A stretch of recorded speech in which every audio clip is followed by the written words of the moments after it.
Good morning, traders. I'm Dennis Dick. And I'm Joel Elconna, and welcome to Friday's edition of Pre-Market Info. Market's selling off a little bit here again. There, Joel. We're down 6.5 points. We actually did climb up overnight. We got up to 1689. So if you were awake there last night, you got a shot to sell off those highs, just 6 points off the 1695 high that we had the triple top up there at. But we have pulled back significantly since then and trading down back into the 70s at 1677. Yeah, we're trading near the lower end. We've been in a 23-point range here for the last 6 trading days, which is pretty unusual for the S&Ps to hold that tight of a range here. As you can see, this is the consolidation that we've had, kind of trading near the lower end of the range, but perhaps for the bulls, it's just another consolidation before we move higher. Key number on the downside is the yesterday's low is 1671.75. A couple major companies reporting their last night. Amazon reported earnings. Disappointed. It seems like last time they disappointed too, and the stock just usually ends up going up anyways. It is down a bit in this case, though. I'll give you the numbers first. It looks like the last 2 cents are supposed to make 6 cents. This is that company that seems to never make a lot of money, but it doesn't matter. It just keeps going higher. The revenue was 15.7 billion versus 15.73 billion, and the sales guidance a bit light too. They're seeing third quarter sales of 15.45 to 17.15. Estimates were up at 16.99, so they're kind of in the range, but looking towards the lower end there. And it's down $3.41 here in the pre-market. Right on the number, though, you can see the washout when you're looking at the chart. Got down to 286.01. Bounced back immediately. I mean, this stock just, it doesn't matter really what they say usually. It just doesn't sell off. I think too many people have been short the thing all the way up, and every time it goes to pull back, they just scramble to cover and use it as an opportunity. Just looking at 286 doesn't look like that's going to come into play today. You've crossed another, major number here at 300, getting up to 309.39, that being the high of the move. 14 points off the pre-market low, just holding out here at 300. I think with those kind of numbers, sellers will be, be a little bit more prevalent here ahead of yesterday's high, which is 304.50. He had another high at 303.84. So look for first resistance point to be, I'd say even lower than that 304.50. I'd say kind of where we're trading at right now. Area. $300 area. Well, if you were long go coming, ahead. I was just gonna say, if you were long coming in the report, just trying to think the psychology behind it. If you're long coming in and you've seen the report and it really wasn't that great, and then the sales guide's gonna be that great, so next quarter's not gonna be that great either. Now they're giving you a shot to resell it above 300. Maybe if you're long, you take that shot. It's just a matter whether there's more shorts that are still nervous and they're analyzing it the other way. Well, this thing has a terrible report and it can't even go down. Nothing's going to knock this down. So the psychology's funny on these things, and that can come into play here for sure on a stock like Amazon. You are looking at a chart of Google right now, Joel. What's going on in the Goog monster? No, I'm just saying that I still wish I had my 900 weekly puts because I looked at this. It had the bad earnings, interpreted by the street. Bounce back. But they just shrugged it off Yes, and they got did. right back over 900 here. And that's kind of the same psychology that I was going to use with the Amazon. You get a dip like you had, you get it back in 2 days, you're back over a big whole number like 900, and now we're back at 887. So just kind of using that whole number psychology there, and an example there with the Googster. Yeah, it's traded above it for 3 days and then took it out with some vengeance and obviously closed week 2. So even if you're just looking at the technicals on that Google for a second, I hate that when stock closes near the low of the day, which it did yesterday. That makes me nervous if I'm coming in on the stock today, and I always like my 2-day move. But the Amazon here, again, I think you're right. The 300 is going to be a big psychological level, and that's the level that it needs to hold for the bulls to keep in charge here. Starbucks also reporting earnings there, Joel, and they actually beat. And Starbucks is another one. It's just this market where momentum just continues for these high flyers. Starbucks has been flying all year.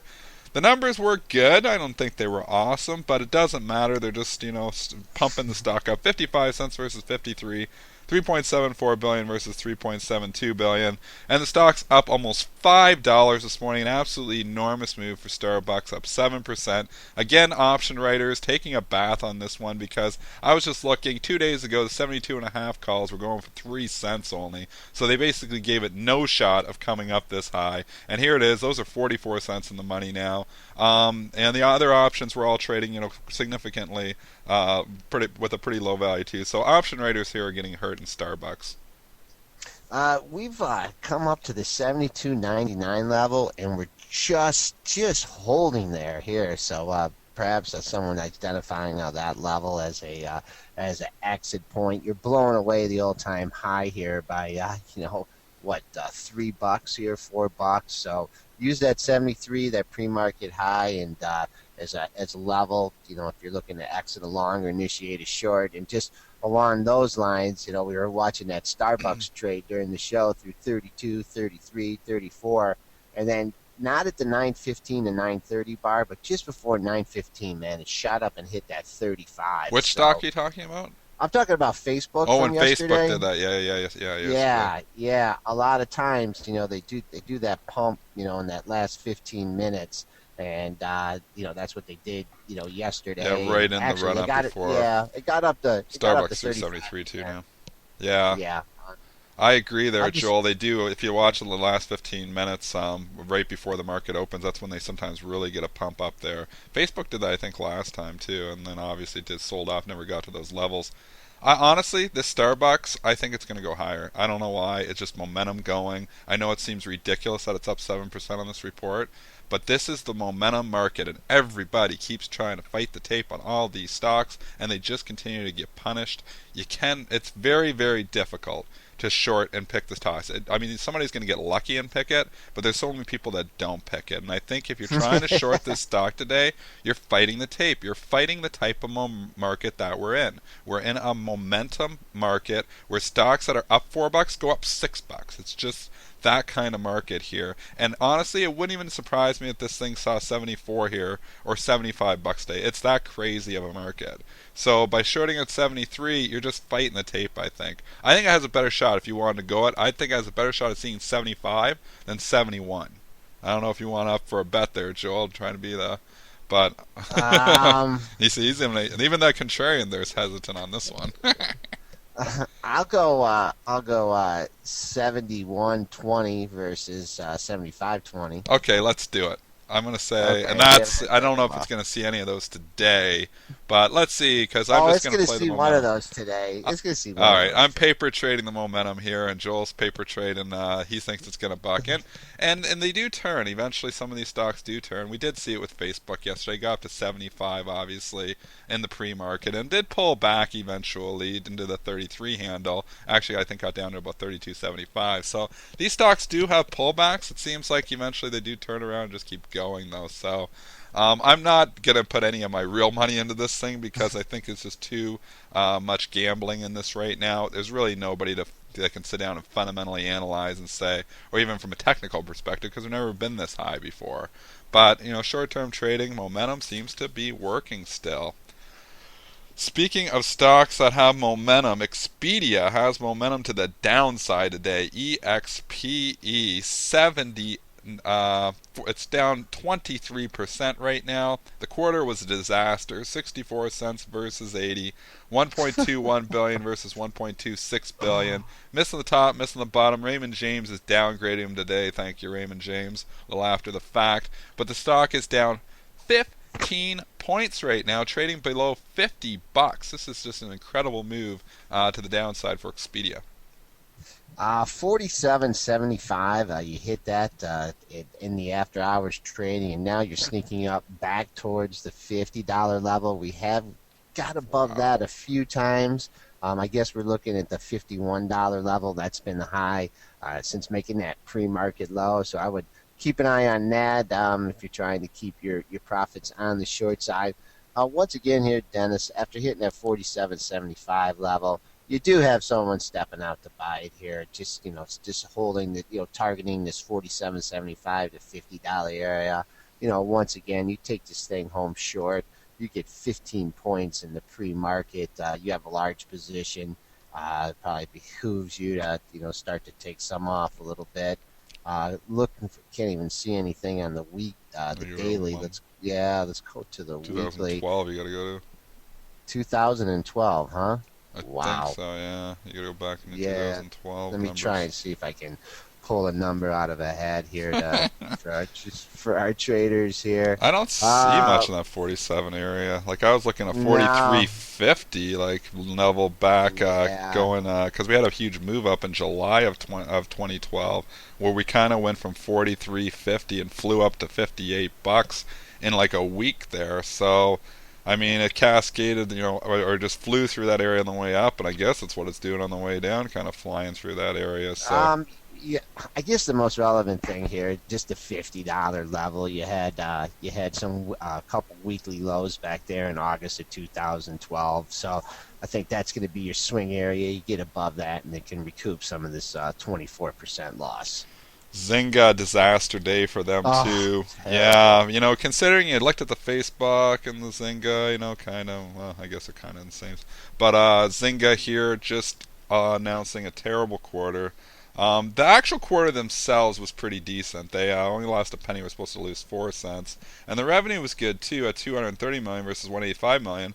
But then they gave guidance, and the guidance was just terrible. We're going to lose 5 to 9 cents instead of losing 2 cents. Sales revenue is going to be light. They're not going to pursue any real money gaming in the U.S., so they're not expanding in the or going to the U.S. with their stuff either. So stock's down 18% here on this. Here's a stock that was a high flyer as little as just going to the daily, just basically even like 2 days ago. Was moving up on the Facebook earnings yesterday, and now just a disaster here. And we go from the highs of the month, and we're going to go and approach the lows of the month. 281 is low in the pre-market. If you look at the end of June, the beginning of July, you had multiple lows here Yep. between 273 and 278. You got down to 280 in the pre-market here. Huge percentage loss for the stock. It looks as though the longs have puked it down to this level, and now you're just getting some buyers here. So I want to be shorting this thing down 62 cents. I think your downside here is, or your upside is limited down to this 270 level, and who knows if this thing goes into rally mode, could go back up and sniff $3. I don't know if I totally agree with that too. You're being the contrarian, I'm just being the momentum guy here, and I'm just saying when stocks are weak, they stay weak. When stocks are strong, they stay strong. It's just the type of market we're in. We've been in that market for the last year. This is a market. This is a stock that they're all throwing out here right now, and who knows when the regular session starts if real sellers start to come in on this stock too. I mean, just looking at Microsoft, I know you had mentioned that when we were just talking before the show. Obviously, had the big washout day, and everybody's trying to pick a bottom there, saying 30, as it's coming in after the earnings, 32.67 it opens, drifts down, goes as low as 31.02, bounces a bit for 2 or 3 days. But here it is, Microsoft drifting right back down to those lows again. So it gets a 70 or 80 cent bounce, but a $5 sell off, a 70 or 80 cent Yeah. bounce is not very much. And now it's looking dangerous again. It looks like if it takes out those lows on Microsoft, it might get ugly again. It seems like when these stocks do announce bad quarters and everybody starts to hop off the bandwagon, that sometimes it takes a few days to really start to get those sellers out of there. And I don't know if Microsoft selling is done here yet. Yeah, it's approaching that 3102. I think that you gotta over a buck bounce off that level. I think buyers will start lining up here 3110, 3109. So I Until think they take it out. yeah until they take it out. But Microsoft likes to do it. Double, triple, quadruple bottoms and things like that. So it sure looks like it's trying to test the validity of this 3102 low. Yeah, I think it's going to test it today, and it's just a matter of whether it takes it out. Because if it does take it out, there's a lot of air below there on Microsoft too. I don't like picking bottoms on these weak stocks. I'd rather pick a bottom on a strong stock, and that's just what I was saying with Zynga as well. I mean, you could say, yeah, there was great support. There's no doubt the numbers in 271, 276 area, about 10 cents where we were down from. There was good support down there for the whole month of June until it did have a little blip down day in the middle of June. But But then it found support there again at 275. Maybe it finds some support there, but picking bottoms on stocks like this just doesn't seem to work right now. And it wouldn't surprise me if it, did eventually take that 275 area out as well. Even like a stock like AMD, we were looking, and we thought the 390 area might hold after they had their bad numbers there, and it just took that out, and it's continued to drift lower here. The last two, yesterday had a little bit of an up day there, but I mean, it took it out pretty, hard, and obviously sold off 25-30 cents through that whole $4 level, which we thought might provide some support. And these stocks, when they're dogs, they just seem to remain dogs. Okay, all right, you've convinced I me. convinced you. Zynga's going to $2. Zynga's going to $2. I never liked Farm Bill anyways. I never really understood that. Read our disclaimer, though. A couple other companies reporting here, just some smaller ones we might as well go into. But Deckers, DECK, it's getting decked a bit here. It's down $3 here on their earnings report. Actually, just offered down $3 on their earnings report. It was trading down last night, though, at 55.5. They reported earnings of a loss of, I think it was a loss of, I might have wrote that wrong, 85 cents. And their revenues were light too, 170.1 million versus 179.2 million. Credit Suisse downgrading them today as well. So Deckers looking like it's not going to have a good day either. Isn't that the company that sells winter boots that you can't wear in the winter? Yeah, you always beat on them for that. the Uggs or whatever. Well, you should have been dumping at that 60. Look at that $60 level when you go to the dailies. Had three tops there back in April. Goes up and kisses it yesterday for whatever reason. Gets 60 right on the kisser, and boom, it's down to 55. There was $5 there. 53.75 is what you hit in the pre-market. Wow. Got a decent bounce off that up to the $58 level. But very I'm just light looking, volume though. Yeah, light volume. I'm just looking at this $56 level.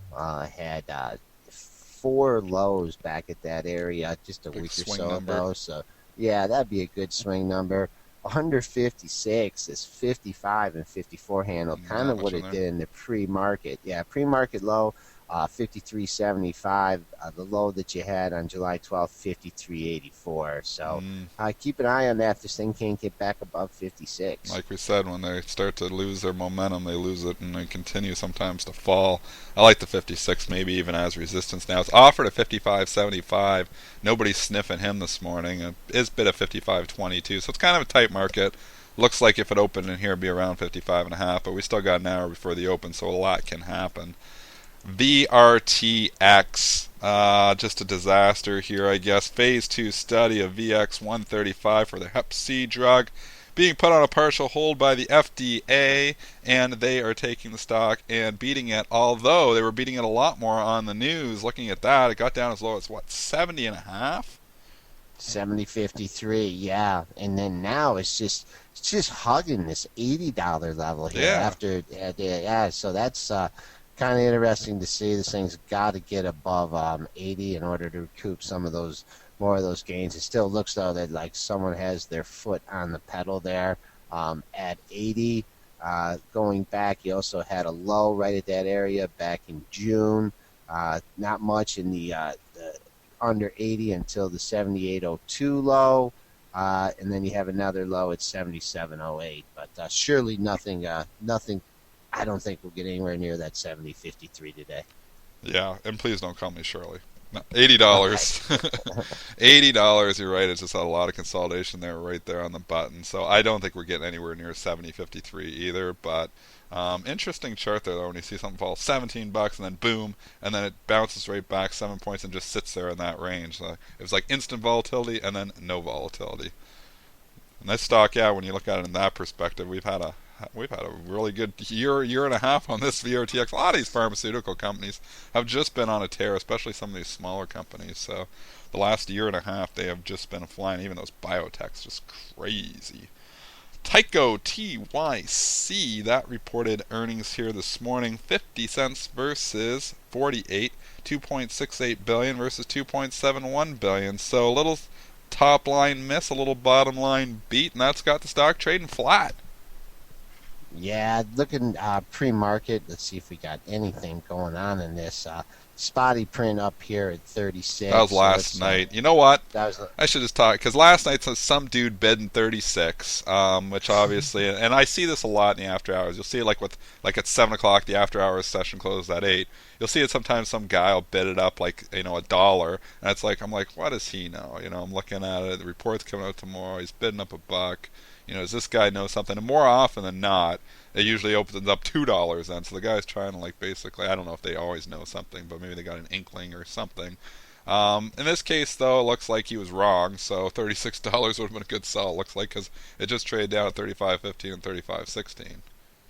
35.75 has been the high of the move. 60 cents away from there, trading flat. Kind of sneaking into a dangerous area though, Dennis. The last two lows, 34.72, 34.79, were 30 cents, 40 cents away from that.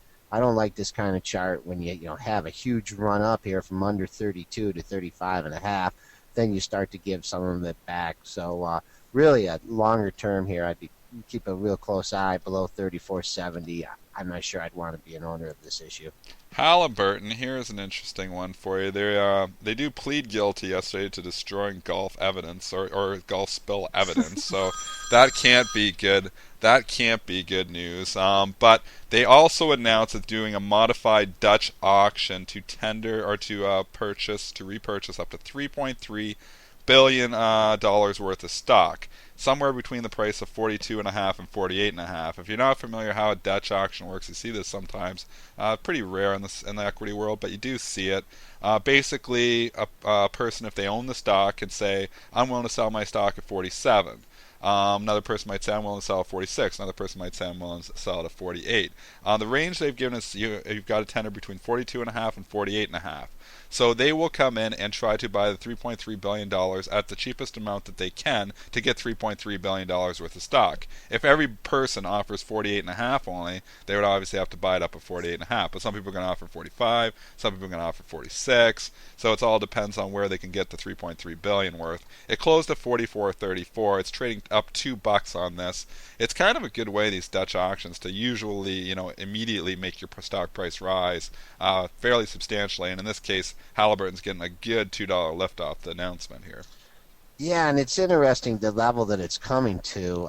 You had a high going back at 46.66. That marked the high of the move on Yeah. July 22nd, and now you're bumping up against that area too. So be interesting to see if and it's also at the higher end of the Dutch auction range. So Yeah. 46.42, where it's trading up to this 46.66 number. It's going to be, I think it's going to be good resistance today. Tesla, let's talk about it quickly. We're running out of time, but Oh, Tesla, Tesla, oh, Tesla, Tesla upgraded Tesla. at Deutsche Bank. It's funny how these analysts can pump these stocks, and it's got up $4 here this morning, and now all of a sudden we're talking about the highs here again. So we went from that, ugly couple of days that it had, bounced back, consolidated for a few days in the 120 area, and now it's drifting back up to the highs. Yeah, just keep an eye, really, the only number you have up here in this area, 133.26, the all-time high, so we'll keep an eye on that. What's the Has a pre-market high? resistance. Pre-market high, Dennis, it is 132.95. You see So, these yeah. pre-market, these old highs when you're trading the pre-market sometimes give you a pretty good opportunity. You're selling that up at 132.95. There was over $4 there right now. If you were just leaning on that old high, so old highs and old lows, stuff like that. It seems ridiculously simple, and sometimes the levels on our show, they're like, "Oh, this is just basic." That's what trading's all about, though. It's keeping it simple, and people will try to do all kinds of funky stuff and funky analysis, and it's all about just simple, making it simple. I have made my living in the prop trading world for 15 years by keeping it simple, and sometimes these simple levels, an old high or something like that, can work. You simply fade all my bearish I calls. simply think, well, it's been working so far. One of these times we're actually going to end up in a bear market, and then you'll be getting all my money back there, Joel. Okay.